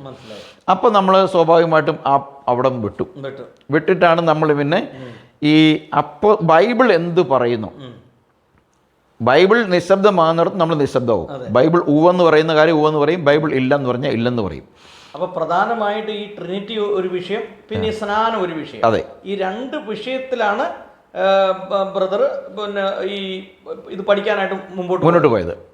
ഈ 2 വിഷയത്തിൽ കഴിഞ്ഞപ്പോഴേക്കും നമുക്ക് മനസ്സിലായി 3ാമതൊരു വിഷയം എന്ന് പറയുന്നത് ദൈവത്തിൻ്റെ സഭ എങ്ങനെയാണ്. അപ്പം അത് ജെറുസലേമിൽ അപ്പോസ്തലന്മാരുടെ പത്രോസിൻ്റെ പ്രസംഗത്തോടുകൂടി ആരംഭിച്ചതായി നമ്മൾ കാണുന്ന പ്രവർത്തികളുടെ പുസ്തകത്തിലും തുടർന്ന് റോമാലേഖനം മുതൽ യൂദായുടെ ലേഖനം വരെയും പ്രസ്താവിക്കപ്പെട്ട് കാണുന്ന അപ്പോസ്തലനായ പൗലോസും പിന്നീട് യോഹന്നാനും യാക്കോബും പത്രോസും ആ നാളുകളിലുള്ള സഭകൾക്ക് എഴുതിയ ലേഖനങ്ങളുടെ അടിസ്ഥാനത്തിൽ നമ്മൾ പഠിക്കുമ്പോൾ ഇന്ന് നമ്മൾ കാണുന്ന സഭകളുടേതായ നമ്മുടെ ചുറ്റും കാണുന്ന ചെറുതും വലുതുമായ ഈ മെയിൻ സ്ട്രീം പെൻ്റക്കോസ്റ്റൽ ചർച്ച് ആയാലും ഒറ്റയ്ക്കുള്ള വൺ മാൻ ഷോ ആയാലും ഇതൊന്നും ബൈബിളുമായിട്ട് യോജിച്ച് പോകുന്നില്ല. അപ്പോൾ അവരെല്ലാം ഒരു പണസമ്പാദനത്തിന് വേണ്ടിയിട്ട് വിശ്വാസികളുടെ കണ്ണിൽ പൊടിയിടുന്ന പണസമ്പാദനത്തിനോ അല്ലെങ്കിൽ ബൈബിൾ പഠിക്കുന്നതിനുള്ള പരാജയത്തിലോ ഇത് രണ്ടുമാവും. പക്ഷേ അറിയാൻ പാടില്ല, ഞാൻ തിരുത്തും. അറിയാത്തതിൻ്റെ കുഴപ്പമാണെങ്കിൽ അവർ തിരുത്താൻ തയ്യാറാവും. പക്ഷേ തിരുത്തുക എന്നുള്ളത് മാത്രമല്ല, ജനങ്ങളെ വഞ്ചിക്കുന്ന തരത്തിലേക്ക് ജനങ്ങളുടെ ദൈവത്തോടുള്ള ദാഹത്തെ, ആഗ്രഹത്തെ അവരുടെ പണസമ്പാദനത്തിന് വേണ്ടി തിരിച്ചു കൊണ്ടുപോവുക. അതായത് കണ്ണ് കാണാത്തവരെ കുഴി ചാടിക്കുന്ന കുരുടന്മാരായിട്ട് നമുക്കിന്ന് വളരെ ആത്മീയ മേഖല വളരെ പരിശോധിച്ചാൽ കാണാൻ സാധിക്കുന്നൊരു കാര്യമുണ്ട്. ഈ മറ്റ് ജാതികൾ കണ്ടാൽ ലജ്ജിച്ച് മൂക്കത്ത് വിരൽ വെക്കുന്ന പ്രകടനങ്ങളാണ് സോഷ്യൽ മീഡിയയിൽ നമ്മൾ കാണുന്നത്. ഈ ചാട്ടവും തള്ളിമറിക്കലും അടിയും ഈ പാട്ടും തരികിടെ എല്ലാം. അപ്പം ഈ വചനത്തിൻ്റെ ഉൾക്കാഴ്ച കിട്ടാത്ത ആളുകളൊക്കെ ഇതൊക്കെ ദൈവികമാണെന്ന് വിചാരിച്ച് ഇവരുടെ പിന്നാലെ പോകുന്ന ഒരു സംഭവം ഉണ്ടായിട്ടുണ്ട്. എന്നാൽ നമ്മൾ ബൈബിൾ അടിസ്ഥാനപരമായിട്ട് പഠിക്കുന്ന ഒരു വ്യക്തിക്ക് ഈ വചനങ്ങളുടെ അടിസ്ഥാനത്തിൽ തന്നെ പറയാൻ പറ്റും ഇത് മുഴുവൻ പൈശാചികമാണ്. യൂദാസ് ചെയ്ത പ്രവൃത്തി തന്നെയാണ് ഇവർ ഇന്ന് ചെയ്തുകൊണ്ടിരിക്കുന്നത്. യൂദാസ് അന്ന് 30 വെള്ളിക്കാശിന് യേശുവിനെ വെട്ടിക്കെടുത്തെങ്കിൽ ഇന്ന് കോടികൾക്ക് യേശുവിനെ വിറ്റ് തിന്നുന്ന യൂദാസിൻ്റെ അനേക സന്തതികൾ എന്ന് വേണ്ടി പറയേണ്ടി വരും. അത്രമാത്രം ഈ പെന്തക്കോസ്റ്റൽ വിഭാഗം അടക്കം ഈ വേർപാട് സഭകളെല്ലാം ദർശനമില്ലാതെ ജനങ്ങളെ വഞ്ചിക്കുന്ന ഒരു തലത്തിലേക്ക് വന്നിരിക്കുക. ഞാൻ പറഞ്ഞല്ലോ, പ്രധാനപ്പെട്ട 3 വിഷയങ്ങളെക്കുറിച്ച് പറഞ്ഞപ്പോൾ ഒന്ന് ദൈവത്തിൻ്റെ ഏകത്വമാണ്. അപ്പോൾ ദൈവത്തിൻ്റെ ഏകത്വം എന്ന് പറയുമ്പോൾ ദൈവം ഏകനാണ് എന്നാണ് ദൈവം പറയുന്നത് പഴയ നിയമത്തിലും. പുതിയ നിയമത്തിലേക്ക് വരുമ്പോൾ 3 പ്രധാന വിഷയമാണ്. ജോസ് ബ്രദറിനെ സംബന്ധിച്ചിടത്തോളം അവർ ഈ പെന്തക്കോസ്റ്റൽ വിശ്വാസത്തിൽ നിന്ന് മാറി ഇപ്പോൾ the church of Lord Jesus Christ, അതിന് നമ്മൾക്ക് യേശുനാമം എന്ന് പറയാം. അപ്പോൾ പൊതുവെ യേശുനാമക്കാർ എന്നുള്ള ഒരു പേരാണ് അവരുടെ ഇതിൽ വരുന്നത്. അല്ല, അത് തെറ്റാണ് അല്ലേ? ഞാനത് വിശദീകരിക്കാം. യേശുനാമ സഭകൾ എന്ന് പറയുന്നത് അതൊരു പെന്തക്കോസ്റ്റൽസ് തന്നെയാണ്.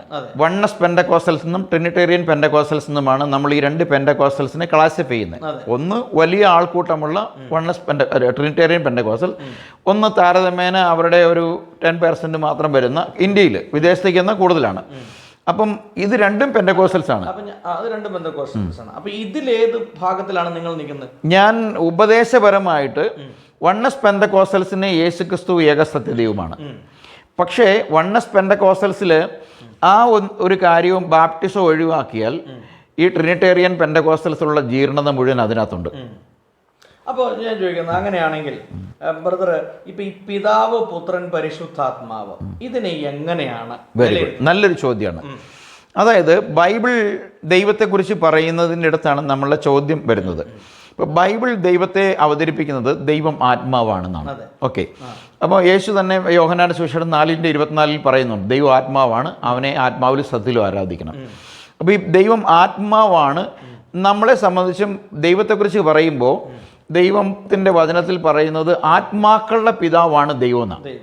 അപ്പം ഞാനും പാസ്റ്ററും ഇവിടെ ഇരിക്കുന്നു. നമ്മൾ രണ്ടുപേരും, നമുക്ക് രണ്ടുപേർക്കും 2 പേർക്കും ശരീരമുണ്ട്. നമ്മുടെ ശരീരത്തിൽ നമുക്ക് ഒരു പ്രാണനുണ്ട്, നമുക്കൊരു ആത്മാവുണ്ട്.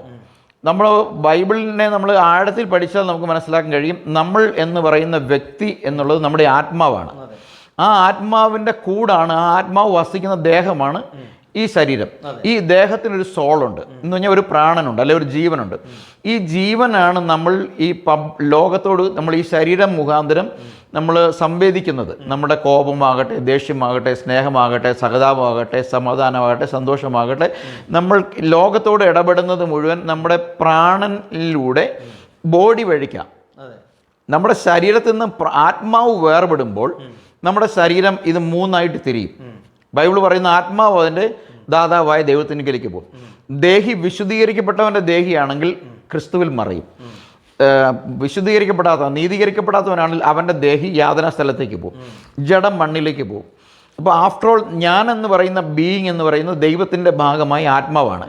ഈ ആത്മാവാണ് പരിശുദ്ധനായ ദൈവം എന്ന ആത്മാവുമായിട്ട് ആ യഥാർത്ഥ സോഴ്സിലേക്ക്, നമ്മുടെ ദൈവത്തിലേക്ക്, ദൈവത്തിൻ്റെ ഭാഗമായ ആത്മാവാണ്. നമ്മളൊരു വൈഫൈ കണക്ഷൻ ഉള്ളൊരു മൊബൈൽ, ഒരു വൈഫൈ റിസീവർ അല്ലെങ്കിൽ ഒരു റിസപ്റ്റർ വെച്ച് നമ്മൾ ഒരു വൈഫൈയുടെ ഒരു ഡിവൈസിലേക്ക് കണക്ട് ചെയ്യുന്ന പോലെ നമ്മൾ കണക്ട് ചെയ്യപ്പെടുന്നത് അവിടെയാണ്.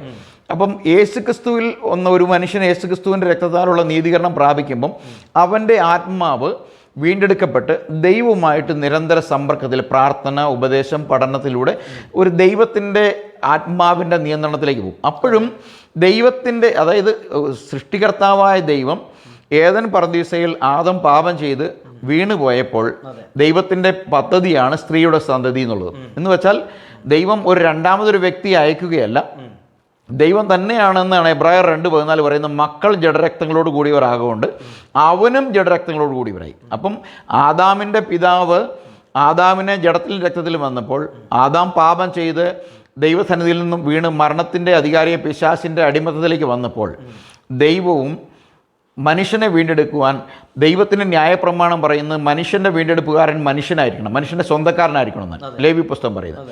അപ്പം മനുഷ്യൻ്റെ സ്വന്തക്കാരൻ ആദാമിൻ്റെ ഏത് സ്വന്തക്കാരനാണ് മരിക്കാത്തത്?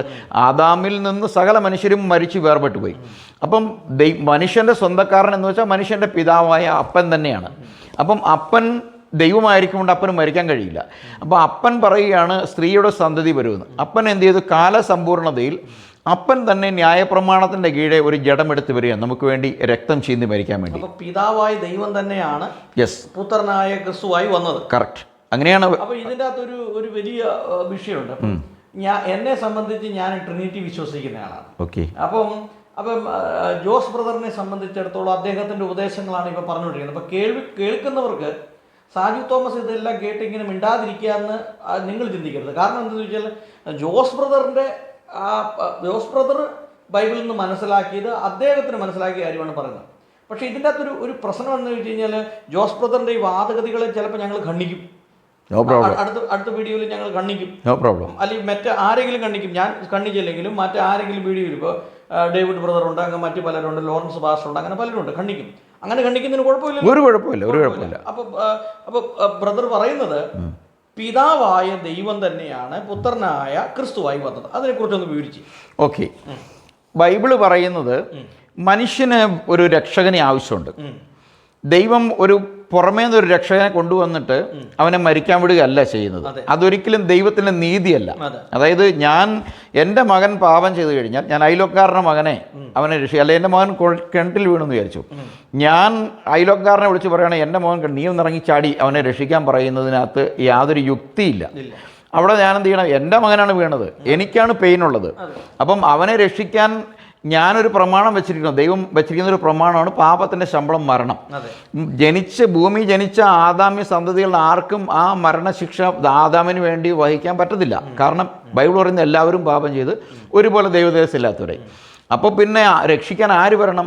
രക്ഷിക്കാൻ ദൈവത്തിൻ്റെ ന്യായപ്രമാണം പറയുന്നത് ദൈവം ബന്ധുക്കാരനായ വീണ്ടെടുപ്പുകാരനായി, കിൻസ്മാൻ റിഡീമർ, രക്തബന്ധുവായിരിക്കണം വീണ്ടെടുക്കേണ്ടത് ന്യായപ്രമാണം പറയുന്നത്. അതുകൊണ്ടാണ് നമ്മൾ ബോവസിൻ്റെ ഒക്കെ റൂത്തിൻ്റെ സ്റ്റോറിയിലേക്ക് വരുമ്പോൾ നമ്മൾ കാണുന്ന ആദ്യത്തെ അയാൾ മറ്റേ ഭാര്യയും കൂടെ എടുക്കാൻ പറ്റില്ലെന്ന് പറയുമ്പോൾ അടുത്ത വീണ്ടെടുപ്പുകാരൻ ബോവസാണ് പിന്നീട് വീണ്ടെടുപ്പ് അവകാശം എടുക്കുന്നത്. അപ്പം അതൊരു വീണ്ടെടുപ്പിൻ്റെ നിയമത്തിൻ്റെ ഒരു ഷാഡോയാണ് പഴയ നിയമത്തിൽ. അപ്പോൾ അതുകൊണ്ട് ദൈവം ഏദൻ തോട്ടത്തിൽ വെച്ച് തന്നെ വാഗ്ദത്തം ചെയ്യുകയാണ് സ്ത്രീയുടെ സന്തതിയെ. അപ്പോൾ ഈ സ്ത്രീയുടെ സന്തതി എന്ന് പറയുമ്പോൾ ഞാൻ ചോദിക്കുന്നത്, അപ്പോൾ ഈ വാഗ്ദത്തം ദൈവമാണല്ലോ കൊടുക്കുന്നത്. അതെ, സ്ത്രീയുടെ സന്തതിയായി വന്ന് നിന്റെ തല തകർക്കും എന്ന് പറയുന്നൊരു ഭാഗമുണ്ട് 3:15. ശരി. അപ്പോൾ ആ പറഞ്ഞ ദൈവം തന്നെയാണോ പുത്രനായ ക്രിസ്തുവായിട്ട് വന്നത്? അതെ, തീർച്ചയായിട്ടും. നമ്മളുടെ ആദ്യം നമുക്ക് ദൈവിക സങ്കല്പം തന്നെ നമ്മൾ ഉണ്ടാക്കി വെച്ചിട്ടുള്ള സങ്കല്പം നമ്മുടെ ചെറിയ തലച്ചോറിനകത്ത് ഒതുങ്ങുന്ന രീതിയിലാണ്. നമ്മൾ പിതാവ് പുത്രൻ എന്നൊക്കെ പറയുമ്പോൾ അതൊരു കുറ്റമല്ല, നമ്മുടെ ഒരു ബലഹീനതയാണ്. നമ്മളെപ്പോഴും ഒരു പിതൃപുത്രൻ ബന്ധം എന്ന് പറയുമ്പോൾ നമ്മുടെ മനസ്സിലേക്ക് ഓടിയെത്തുന്ന ഒരു കാര്യം എന്ന് പറഞ്ഞാൽ നമുക്ക് സമമായ ഒരു ഹ്യൂമൻ റിലേഷൻഷിപ്പിൽ ഒരു 3 ആളുകൾ നമ്മുടെ മനസ്സിലേക്ക് വരും. ആക്ച്വലി നമ്മൾ ദൈവത്തെ മനുഷ്യൻ്റെ യുക്തി കൊണ്ടും ബുദ്ധി കൊണ്ടും അന്വേഷിച്ച് കഴിഞ്ഞാൽ ദൈവിക പ്രവർത്തനങ്ങളെയോ ദൈവത്തിൻ്റെ സംവിധാനങ്ങളെയോ നമുക്ക് മനസ്സിലാക്കാൻ കഴിയില്ല. അപ്പം നമ്മൾ ആ മെയിൻ റൂട്ടിലേക്ക് പോകണം. റൂട്ട് എന്താണ്? ദൈവം ആത്മാവാണ്, നമ്മളും ആത്മാവാണ്. ഞാൻ എന്നത് ജോസ് വർഗീസ് എന്ന വ്യക്തി എന്ന് പറയുന്നത് ആത്മാവാണ്. ആത്മാവ് വേർപെട്ട് കഴിയുമ്പോൾ ഇത് ശരീരം ശവമായി പോകും. ദേഹി എവിടെ പോയെന്ന് പോലും അടുത്തുള്ളവർക്ക് അറിയാൻ കഴിയില്ല. അപ്പോൾ ഈ 3 പ്രതിഭാസങ്ങളും നമ്മുടെ മരണത്തോടെ സംഭവിക്കും. അപ്പോൾ ആത്മാവ് അതിൻ്റെ സോഴ്സ് ദൈവത്തിലേക്ക് പോകുന്ന ബൈബിൾ പറയുന്നത്. അപ്പം ആ ആത്മരൂപിയായ സർവശക്തനായ ദൈവം തന്നെത്താൻ മനുഷ്യൻ ഒരു ജഡരൂപത്തിൽ സൃഷ്ടിക്കുമ്പോൾ, ഇന്ന് നമ്മൾ കാണുന്ന നമ്മുടെ രൂപത്തിൽ സൃഷ്ടിക്കുമ്പോൾ ദൈവം തന്നെത്താൻ ഒരു ദേഹം എടുത്തു വന്നു ഏദൻ തോട്ടത്തിൽ. അതുകൊണ്ടാണ് ദൈവം മണ്ണ് കുഴച്ചെന്ന് പറയുന്നത്. അപ്പം ദൈവം അത് വരുവാനിരുന്നവൻ്റെ പ്രതിരൂപം താ. മണ്ണ് കൊണ്ട് ഒരു മനുഷ്യനെ ഉണ്ടാക്കിയെന്നല്ലേ ഉള്ളൂ, മണ്ണ് കുഴച്ചെന്നില്ല. കുഴയ്ക്കാതെ ഉണ്ടാക്കാൻ പറ്റിയല്ലോ. ചുമ്മാ അല്ലെങ്കിൽ ദൈവം ചുമ്മാ പറഞ്ഞാൽ മതി മണ്ണ് കൊണ്ട് ഒരു രൂപം ഉണ്ടാവട്ടെ. അപ്പം ദൈവം മണ്ണ് കുഴച്ച് അല്ലെങ്കിൽ വെള്ളം ഒഴിച്ച് എന്തെങ്കിലും ചെയ്ത് മണ്ണ് കൊണ്ടാണ് ഉണ്ടാക്കിയത്. മണ്ണ് കൊണ്ടാണ് ഉണ്ടാക്കിയത്. മണ്ണ് കൊണ്ട് ഒരു മനുഷ്യനെ സൃഷ്ടിക്കും. ഉണ്ടാക്കി. അപ്പം മണ്ണ് കൊണ്ടൊരു മനുഷ്യനെ സൃഷ്ടിക്കാന്ന് പറയുക, ഒരു മനുഷ്യൻ രൂപം കൊടുത്തിട്ട് അതിലേക്ക് ഊതി എന്നാണല്ലോ പറയുന്നത്. അവിടെ പറയുന്ന ഒരു ഭാഗമുണ്ട്, നാം നമ്മുടെ സാദൃശ്യത്തിലും സ്വരൂപത്തിലും എന്ന് പറയുന്നുണ്ടല്ലോ. അപ്പൊ ആ ദൈവം നാം എന്ന് പറഞ്ഞിരിക്കുന്നത് അത് മറ്റൊരാളോട് ആയിരിക്കണമല്ലോ. അപ്പൊ അത് ആരോടായിരിക്കും? ദൂതന്മാർ. നല്ല ചോദ്യമാണ്. പക്ഷെ നമ്മൾ ഈ വിഷയത്തിലേക്ക് കൂടെ പോയി കഴിഞ്ഞാൽ വീഡിയോ നീണ്ടുപോകും. കുഴപ്പമില്ലല്ലോ. അപ്പൊ ദൈവം അത് ഒരു ചെറുതായിട്ടൊന്ന് പറഞ്ഞു വിട്ടാ. Okay okay. നമ്മൾ നമ്മളിപ്പോ ദൈവത്തിൻ്റെ ഒരു കൗൺസിലുണ്ട്, ദൂതന്മാരുടെ ഒരു കൗൺസിലുണ്ട്. അപ്പം നമ്മൾ ദൈവം എപ്പോഴും ആരാധിക്കപ്പെടുന്ന, ദൂതന്മാരുടെ മുമ്പിൽ ആരാധിക്കപ്പെടുന്ന ദൈവമാണ്. അപ്പം ദൈവം സൃഷ്ടിക്ക് വേണ്ടി വരുമ്പോൾ ദൈവം ഇപ്പം നമ്മൾ സിമ്പിളായിട്ട് മനുഷ്യൻ്റെ ഒരു ലോജിക്ക് എടുത്തു. നമ്മൾ ഇന്ത്യൻ പ്രധാനമന്ത്രി നമ്മൾ കോട്ടയത്തേക്ക് വരുമെന്ന് വിചാരിച്ചു. അദ്ദേഹത്തിന് പ്രധാനമന്ത്രി ആകുന്നതിന് മുമ്പ് വേണമെന്നുണ്ടെങ്കിൽ ആരും അറിയാതെ ഒരു ടിക്കറ്റ് എടുത്ത് ഇങ്ങോട്ട് വരാം. ഇപ്പോൾ അദ്ദേഹത്തിന് വരാൻ പറ്റത്തില്ല. അതിൻ്റെ ഒരു പ്രോട്ടോക്കോളുണ്ട്. ആ പ്രോട്ടോക്കോൾ പാലിക്കാതെ അയാൾക്ക് വരാൻ പറ്റത്തില്ല. അദ്ദേഹത്തിന് സംസ്ഥാനത്തെ ഗവൺമെൻറ്റിനെ അറിയിക്കണം, പിന്നെ അവിടെ രാഷ്ട്രപതി അറിയിക്കണം, പിന്നെ അദ്ദേഹത്തിൻ്റെ അനുയായി, അതായത് സെക്യൂരിറ്റി ആയിട്ടുള്ള ആളുകൾ, പിന്നെ ആ ലെവലിലുള്ള അദ്ദേഹത്തിൻ്റെ IAS ലെവലുള്ള ഉദ്യോഗസ്ഥന്മാരുണ്ട്, അതായത് PM ഓഫീസിലുള്ള സീനിയേഴ്സൊക്കെ ഉണ്ടാകും. ഇവരൊക്കെ കൂടിയാണ് വരുന്നത്. അപ്പം അദ്ദേഹം പറയുകയാണ്, നമുക്ക് ഇന്ന് ഉച്ചയ്ക്ക് ട്രിവാൻഡ്രത്തേക്ക് പോകണം എന്ന് പറയുക. അപ്പോൾ അദ്ദേഹത്തിൻ്റെ ചീഫ് ഓഫീസർ സെക്രട്ടറി അദ്ദേഹത്തോട് പറയണം, നമുക്ക് ഇന്ന് വൈകുന്നേരം 5 മണിക്ക് കോട്ടയത്ത് പോകണമെന്ന് പറയാം എന്ന്. അത് പറയുമ്പം അതിൻ്റെ അർത്ഥം അദ്ദേഹം വരുന്ന കാര്യമാണ് പറഞ്ഞത്. അദ്ദേഹമാണ് വരുന്നുള്ളൂ. പക്ഷെ അദ്ദേഹം അങ്ങനെയാണ് പറയുന്നത്. അത് നമ്മൾ പറയുന്നത് അങ്ങനെയാണെങ്കിൽ ദൈവവും തൻ്റെ ഏറ്റവും മഹത്തരമായ ഒരു കാര്യം ചെയ്യാൻ വേണ്ടി സ്വർഗം വിട്ട് വരുമ്പോൾ ദൈവം ആ കൗൺസിലിൽ പറയും. അതിന്റെ അർത്ഥം അവരെല്ലാം കൂടി ഉണ്ടാക്കും എന്നുള്ളതല്ല.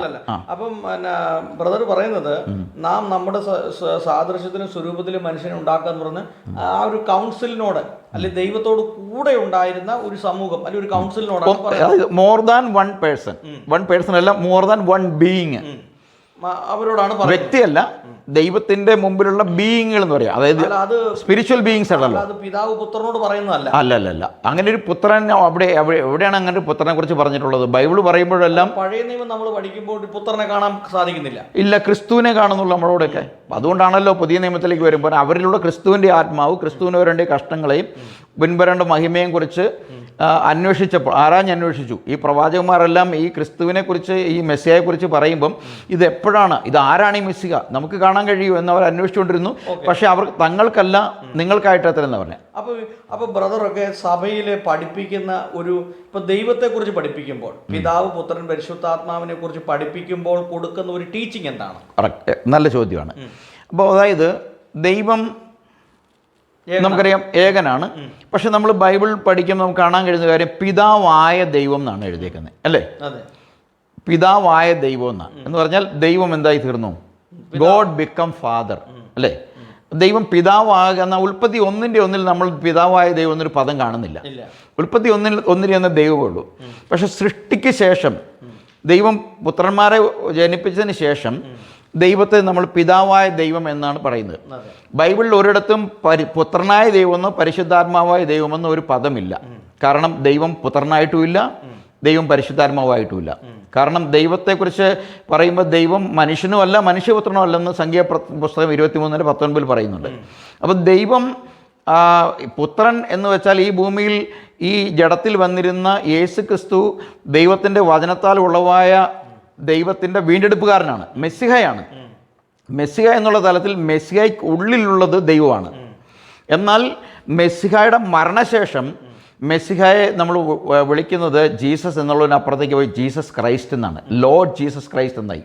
അവിടെ വെച്ചാണ് പോൾ യേശുവിനെ കുറിച്ച് പറയുന്നത് അവനെല്ലാവരും ദൈവത്തിൻ്റെ സകല സമ്പൂർണ്ണതയും ദേഹവും വസിക്കുന്നത്. അത് യേശു ക്രിസ്തുവിൻ്റെ പുനരുദ്ധാനത്തിന് ശേഷം, മഹത്വീകരണത്തിന് ശേഷമാണ് യേശു ക്രിസ്തുവിനെ അപ്പസ്വലന്മാരെല്ലാം ദൈവസ്ഥാനത്തേക്ക് ഉയർത്തുകയും ആരാധനയ്ക്ക് വിഷയഭവമാക്കുകയും ചെയ്യുന്നത് നമ്മൾ കാണുന്നത്. അപ്പം ഞാൻ പറഞ്ഞിടത്തേക്ക് വരുമ്പം, അപ്പോൾ ദൈവം സൃഷ്ടി നടത്തിയപ്പോൾ പിതാവായി, സൃഷ്ടികളെ വീണ്ടെടുക്കുവാൻ ദൈവം ജഡത്തിൽ പ്രത്യക്ഷനായി പുത്രനായി. പുത്രത്വത്തിൽ ദൈവം മനുഷ്യനെ തൻ്റെ രക്തം കൊടുത്ത് വീണ്ടെടുത്തിട്ട് അവൻ്റെ ആത്മാവ്, അതേ പുത്രൻ്റെ ആത്മാവാണ്. കർത്താവ് പറഞ്ഞതുകൊണ്ട് ഞാൻ പോകാഞ്ഞാൽ കാര്യസ്ഥൻ വരത്തില്ല എന്ന് വെച്ചാൽ ഞാൻ ഉള്ളപ്പോൾ കാര്യസ്ഥന് വരാൻ പറ്റത്തില്ല, ഞാൻ പോയാൽ അവനെ നിങ്ങളുടെ അടുക്കലയക്കും. അപ്പം അവൻ വന്ന് നിങ്ങളോട് പാപത്തെക്കുറിച്ച് നീതിയെക്കുറിച്ച് ഞാൻ ബോധ്യപ്പെടുത്തും. അവൻ എന്നോട് കേട്ട് നിങ്ങളോട് അറിയിച്ചു തരും. അപ്പം ഈ പുത്രൻ വന്ന് ആരെയാണ് മഹത്വപ്പെടുത്തുന്നത്? അല്ല, പരിശുദ്ധാത്മാവ് വന്ന് മഹത്വപ്പെടുത്തുന്നത് യേശു ക്രിസ്തുവിനെയാണ്. പരിശുദ്ധാത്മാവ് എന്ന് പറയുമ്പോൾ നമ്മൾ ബൈബിളിൽ യേശു ക്രിസ്തുവിൻ്റെ പരിശുദ്ധാത്മാവിനെ സംബന്ധിച്ച് പറയുമ്പോൾ നമുക്ക് ഒരുപാട് കാര്യങ്ങൾ അതിനുവേണ്ടി തന്നെ പറയാനുണ്ട്. എങ്കിലും ചെറിയൊരു കാര്യം പറയാണ്. അവൻ എന്ന പദത്തിലാണ് പിതാവിനെയും പുത്രനെയും പരിശുദ്ധാത്മാവിനെയും ബൈബിൾ സംബോധന ചെയ്യുന്നത്. പഴയ നിയമത്തിൽ യഹോവയെ അവനെന്ന് സംബോധന ചെയ്തിട്ടുണ്ട്. പുതിയ നിയമത്തിൽ യേശുവിനെയും സംബോധന ചെയ്തിട്ടുണ്ട്. പുതിയ നിയമത്തിലേക്ക് വരുമ്പോൾ സഭാ കാലഘട്ടങ്ങളിൽ പരിശുദ്ധാത്മാവിൻ്റെ പ്രവൃത്തിയെ അവൻ എന്ന സ്ഥാനത്ത്, ഒരു വ്യക്തിയുടെ സ്ഥാനത്താണ് അവതരിപ്പിക്കുന്നത്.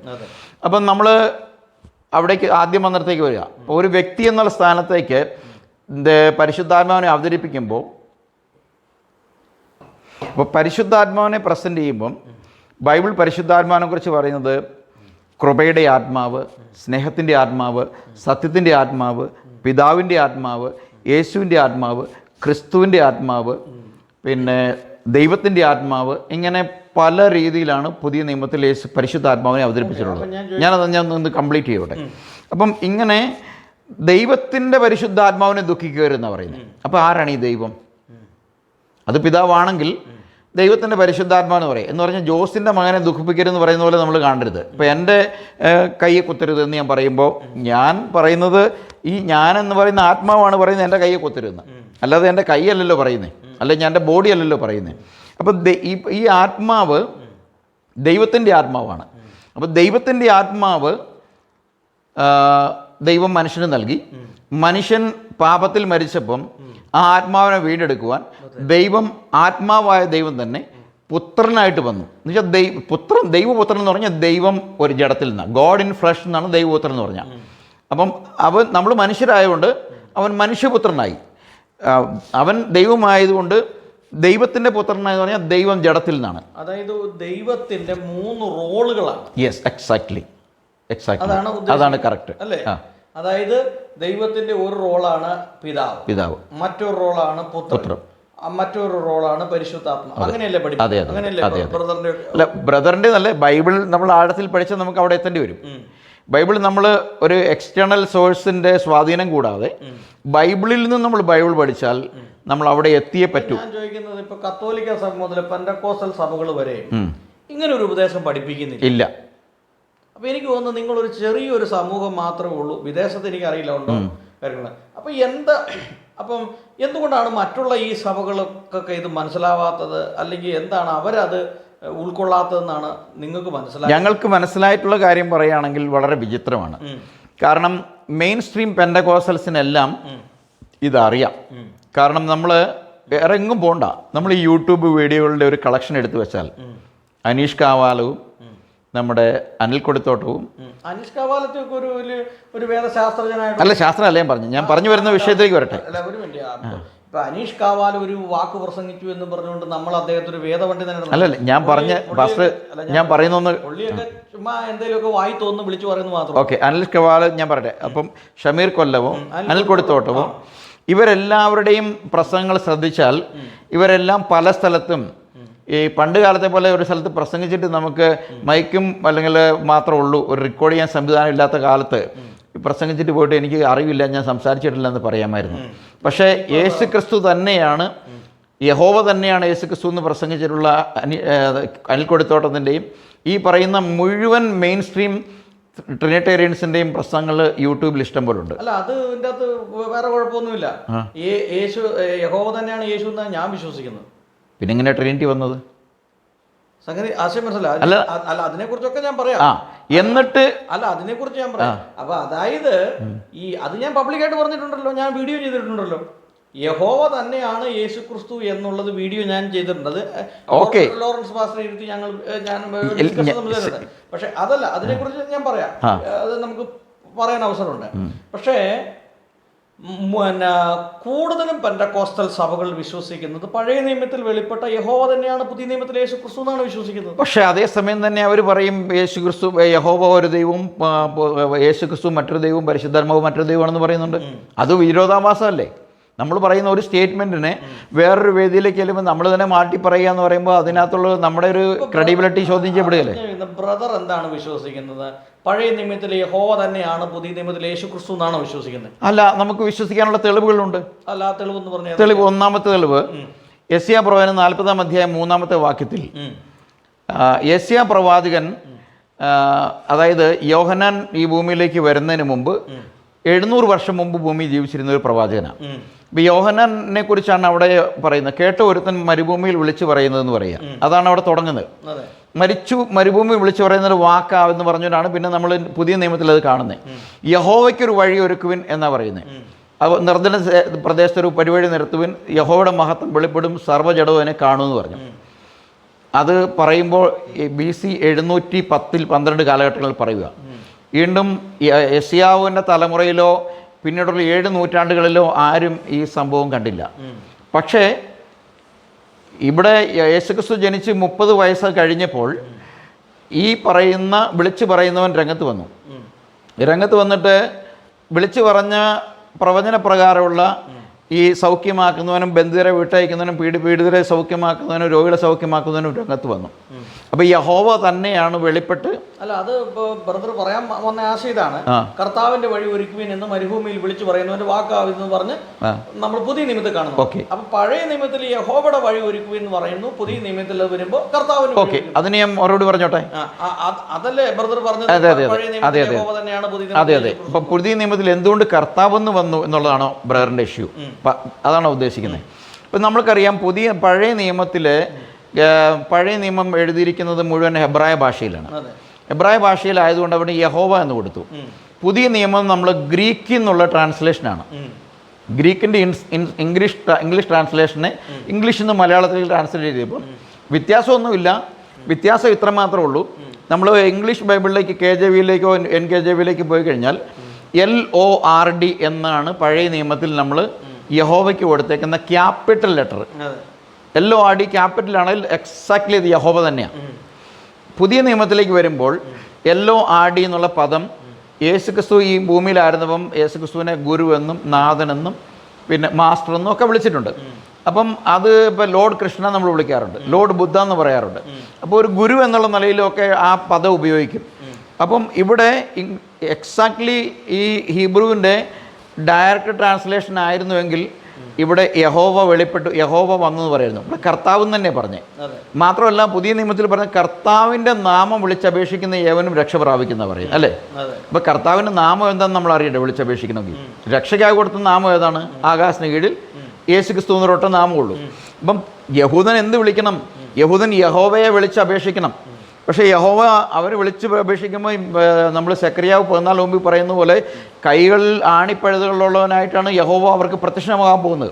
ഇസ്രായേൽ ഒരിക്കൽ തള്ളിക്കളഞ്ഞ ആ മെസ്സിയെ അവർ സ്വീകരിക്കാൻ പോകുമ്പോൾ അവർ പറയുകയാണ്, അവർ യഹോവ ഈ മറുവുകൾ കയ്യിലെ ഈ മുറിവുകൾ ഏതൊക്കെയെന്ന് ചോദിക്കുമ്പോൾ ഞാൻ എൻ്റെ സ്വന്തം വീട്ടിൽ വന്നപ്പോൾ അവരെന്നെ അടിച്ചതാവുമെന്ന് പറയുന്നൊരു വാക്യമുണ്ട് ഉണ്ടല്ലോ. അതുപോലെ തന്നെ യഹോവയുടെ ഒരുപാട് പ്രവചനങ്ങളുണ്ട്. യഹോവ കഴുതപ്പുറത്ത് വരുമെന്ന് പറയുന്നു, യേശുക്രിസ്തു കഴുതപ്പുറത്ത് വരുന്നു. യഹോവ പറയുകയാണ് അവരെൻ്റെ കൂലിയായി 30 വെള്ളിക്കാശ് എണ്ണിയെടുത്തു. സക്രിയാപുരം 11-ാം അധ്യായത്തിലും അവിടെ എഴുതിയിരിക്കുന്ന കാര്യം തന്നെയാണ് യേശുക്രിസ്തു 30 വെള്ളിക്കാശിന് വെട്ടി കൊടുക്കുന്നത്. അപ്പോൾ പഴയ നിയമത്തിൽ ഉടനീളം പ്രസ്താവിക്കപ്പെടുന്ന യഹോവയെക്കുറിച്ചുള്ള പ്രവചനങ്ങൾ മുഴുവനും ഓൾമോസ്റ്റ് ഓൾ പുതിയ നിയമത്തിൽ യേശുക്രിസ്തുവിൽ നിറവേറിയിട്ടുണ്ട്. അതുകൊണ്ടാണ് ഞങ്ങൾ പറയുന്നത് ഇവിടെ മലയാളത്തിലേക്ക് വന്നപ്പോൾ അത് കർത്താവ് എന്ന് ഉപയോഗിച്ചിട്ടുണ്ട്. കാരണം കർത്താവ് എന്ന് ഉപയോഗിക്കാനുള്ള കാരണം സെപ്റ്റുവജന്റ് ഗ്രീക്കിൻ്റെ ട്രാൻസ്ലേഷൻ ആയതുകൊണ്ടാണ് ന്യൂ ടെസ്റ്റമെൻറ്റ് എഴുതിയേക്കുന്നത്. കാരണം ന്യൂ ടെസ്റ്റമെൻറ്റ് എഴുതിയ ഗ്രീക്കിലാണല്ലോ. അപ്പോൾ ഗ്രീക്കിൽ നിന്ന് ഇംഗ്ലീഷിൽ നിന്ന് മലയാളത്തിലേക്കും ആയിക്കഴിഞ്ഞപ്പോൾ വ്യത്യാസമുള്ളൂ. പക്ഷേ വന്നത് യെശയ്യാ പറഞ്ഞ പ്രവാചകൻ അരുളി ചെയ്ത പ്രവാചകൻ. കാരണം പുതിയ നിയമത്തിലേക്ക് വരുമ്പോൾ തൊട്ട് യോഹന്നാൻ അവതരിപ്പിക്കുകയാണ്. യോഹന്നാനാണ് ഇൻട്രൊഡ്യൂസ് ചെയ്യുന്നത് യേശുക്രിസ്തുവിനെ. മനസ്സിലാകുന്നില്ലേ? അപ്പം ഇങ്ങനെ ഒരുപാട് തെളിവുകൾ എനിക്ക് തരാനുണ്ട്. പക്ഷേ നമുക്ക് ഇങ്ങനെ ഒരു ചർച്ചയ്ക്കകത്ത് അതിൻ്റെ പരിമിതികൾ ഉണ്ട്. അപ്പം അതായത് നമ്മളെങ്കിലും സംസാരിച്ചു വന്നൊരു വിഷയം വിട്ടുപോയി. അതായത് പഴയ നിയമത്തിൽ പിതാവായ ദൈവം പുതിയ നിയമത്തിൽ പുത്രൻ എന്ന നിലയിൽ നമ്മിൽ ഒരുവനെ പോലെ, എന്നാൽ മനുഷ്യൻ്റെ യാതൊരുവിധ ഇംഗിതമോ ഇച്ഛയോ പ്രവൃത്തിയോ കൂടാതെ ഒരു ജഡമെടുത്ത് വന്നു. ആ ജഡത്തിൽ നമുക്ക് വേണ്ടി മരിച്ചതിന് ശേഷം അവൻ തൻ്റെ ആത്മാവായി സഭയിലേക്ക് വരിക.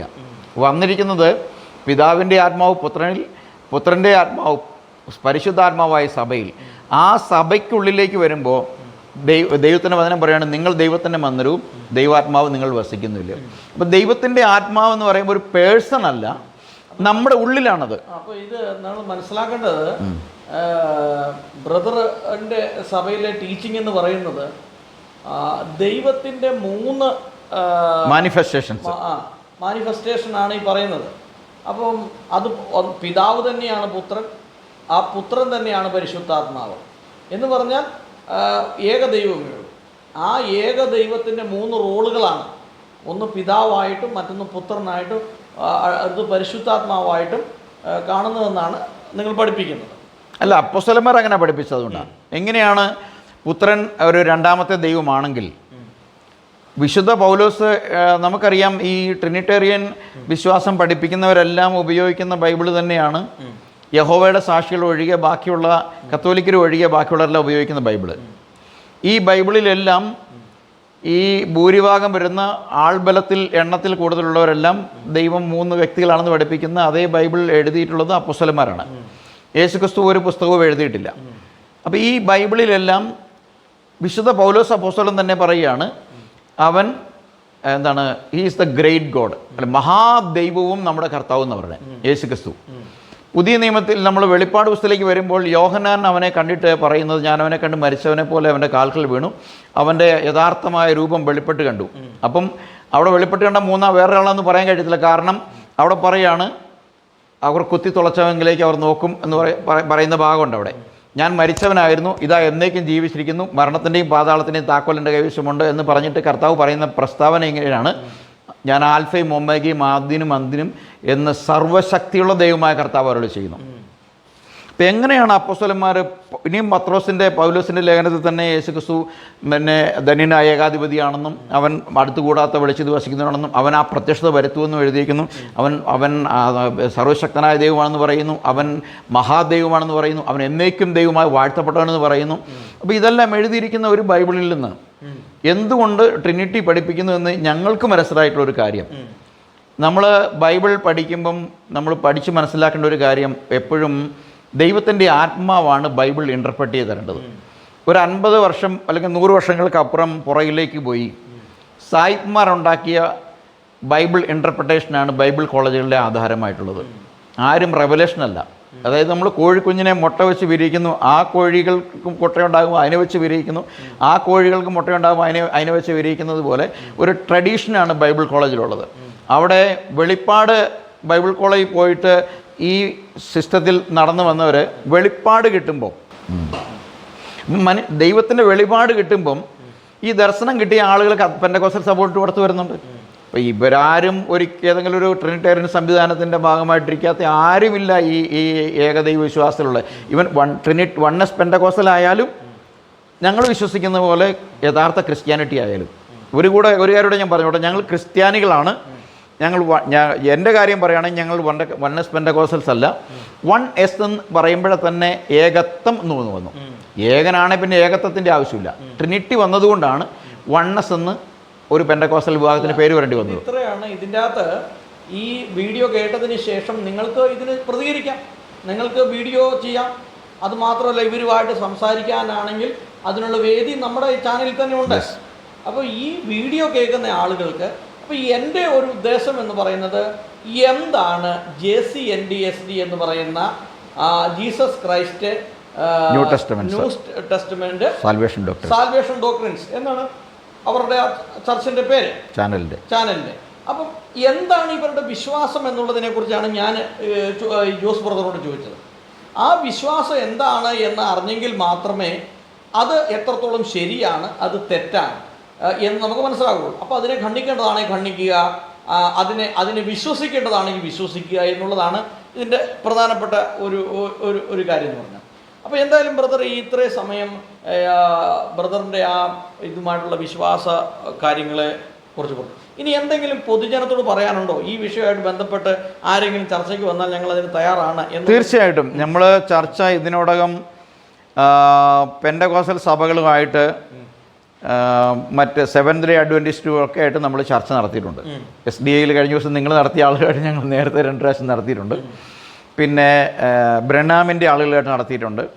പെന്തക്കോസ്റ്റൽ ചർച്ചിൽ പല ആളുകളായിട്ട് നടത്തിയിട്ടുണ്ട്. വലിയ ടോപ്പ് ലെവൽ ആളുകളൊന്നും വന്നിട്ടില്ലെന്ന് മാത്രമല്ല, നമ്മൾ അവരെ വെല്ലുവിളിച്ചിട്ടുള്ളൊന്നും അവർ വന്നിട്ടില്ല.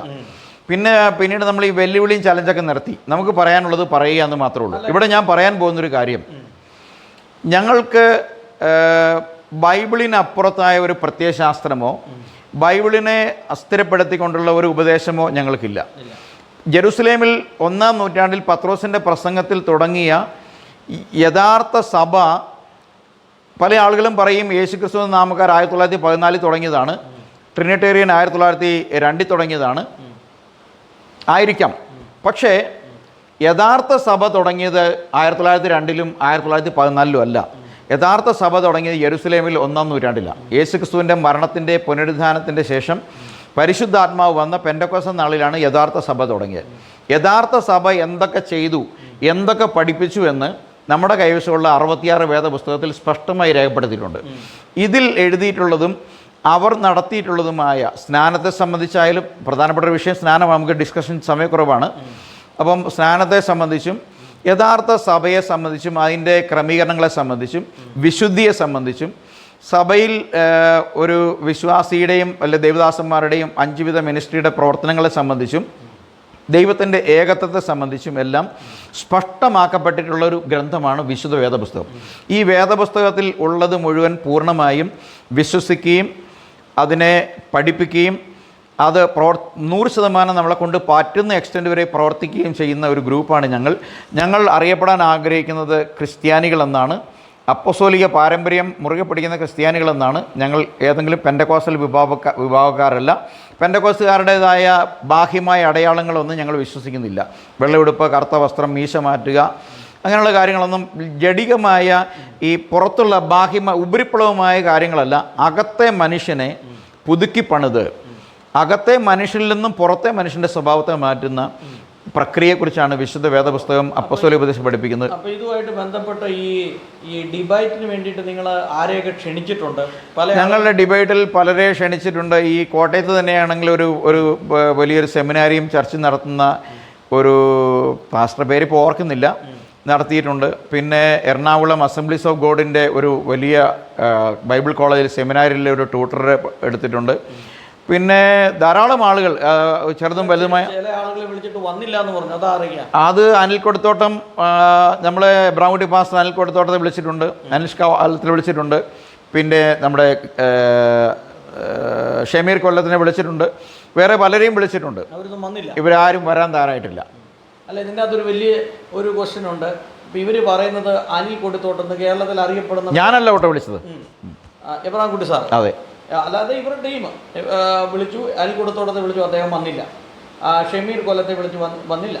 അതുപോലെ അനീഷ് കാവാലത്തെ വിളിച്ചു, അവരൊന്നും ഈ ചർച്ചയ്ക്ക് വന്നില്ല എന്നാണ് ഇവരൊരു പരാതി പറഞ്ഞത്. ഓക്കെ, അവർ ആരെങ്കിലും വരികയാണെങ്കിൽ നമുക്ക് അവരുമായിട്ട് ഡിബേറ്റ് ചെയ്യുന്നതിന് ഒരു പ്രശ്നമില്ല. ആരെയും ഈ വിഷയവുമായി ബന്ധപ്പെട്ട് ഡിബേറ്റിന് ക്ഷണിക്കുകയാണ്. കാരണം അതിന് ഞങ്ങൾ ഒരു ടീം തന്നെയാണ് ഞങ്ങൾക്കുണ്ട്. ഞാൻ ഒറ്റയ്ക്കല്ല ഈ വിഷയത്തിൽ സംസാരിക്കാൻ. ഈ ബൈബിളിൻ്റെ ഡോക്ട്രിൻ, അപ്പസ്തോലിക ഡോക്ട്രിൻ മുറുകെ പിടിക്കുന്ന ഒരു ടീം തന്നെ ഞങ്ങൾക്കുണ്ട്. ടീമിൽ ആര് വേണമെങ്കിലും ഈ വിഷയങ്ങളിൽ ബൈബിളിൻ്റെ കോർ സബ്ജക്റ്റ് എന്ന് പറയുന്ന ദൈവത്തിൻ്റെ ഏകത്വത്തെ സംബന്ധിച്ചോ പാപങ്ങളുടെ മോചനത്തിന് വേണ്ടി അപ്പസ്തോലനായ പത്രോസ് മുഖാന്തരം ദൈവസഭയിൽ ആദ്യം കൊടുത്തതും 3000 പേർ ഏറ്റെടുത്തതും പിന്നീട് 5000ങ്ങളിലേക്കും 10000ങ്ങളിലേക്കും നീണ്ട ആദിമസഭ നിർവഹിച്ച സ്നാനം, ഏറ്റെടുത്ത സ്നാനവും യഥാർത്ഥ സഭയുടെ ഫോർമാറ്റായി റോമാ സഭ മുതൽ നമ്മൾ എബ്രായർക്ക് എഴുതിയ ലേഖനം വരെയുള്ള സഭകളിൽ പ്രസ്താവിച്ചിട്ടുള്ള സഭയുടെ ഉപദേശങ്ങളെ, ചട്ടങ്ങളെ, പ്രമാണങ്ങളെ സംബന്ധിച്ച് യാതൊരു വിട്ടുവീഴ്ചയില്ലാതെ ഞങ്ങൾ പഠിപ്പിക്കുകയും അത് നിർബന്ധമായി വിശ്വാസികളെ കൊണ്ട് ഏറ്റെടുപ്പിക്കുകയും ചെയ്യുന്നതുകൊണ്ട് വളർച്ച ഉണ്ടോ എന്ന് ചോദിച്ചാൽ ഞങ്ങളുടെ സഭ വളരുന്നുണ്ട്. പക്ഷേ മെറ്റീരിയലല്ല, വലിപ്പത്തിലും ആളെണ്ണത്തിലുമല്ല. പക്ഷേ വരുന്നവർ ക്രിസ്തുവിൽ ഉറച്ച് കാഹളം ധ്വനിച്ചാൽ എടുത്തുകൊള്ളപ്പെടുന്നുള്ള വിശ്വാസത്തിലേക്ക് അവരെ കൊണ്ടുവരുന്നിട്ടുണ്ട്. അവരുടെ പ്രവൃത്തി, അവരുടെ വിശ്വാസം, അവരുടെ പക്വത, അവരുടെ കുടുംബജീവിതം, ഈ മേഖലയിലെല്ലാം ഞങ്ങൾ ഇടപെട്ട് യഥാർത്ഥമായി ഒരു ദൈവ പൈതൽ എങ്ങനെയായിരിക്കണം ആ രീതിയിലേക്കുള്ള ശരിയായ നിർദ്ദേശങ്ങളാണ് വചനത്തിൻ്റെ അടിസ്ഥാനത്തിൽ ഞങ്ങൾ സഭകൾ കൊടുക്കുന്ന. കേവലം ഏതെങ്കിലും ദാവീദിനെക്കുറിച്ചോ അബ്രാമിനെക്കുറിച്ചോ 2 ചാട്ടം ചാടി ഉള്ള കാശ് പിരിച്ചു പോകുന്നല്ല. പണപ്പിരിവ് എന്നുള്ളൊരു വിഷയം തന്നെ ഞങ്ങളുടെ ചർച്ചിലില്ല. ഇത്രയുമാണ് എനിക്ക് സമയത്തിൻ്റെ പരിമിതി പറയാനുള്ളത്. അപ്പം ഇത്രയും സമയം ബ്രദർ ഈ വിഷയത്തെക്കുറിച്ച് സംസാരിച്ചുള്ള നന്ദി അറിയിക്കുന്നു. Thank you.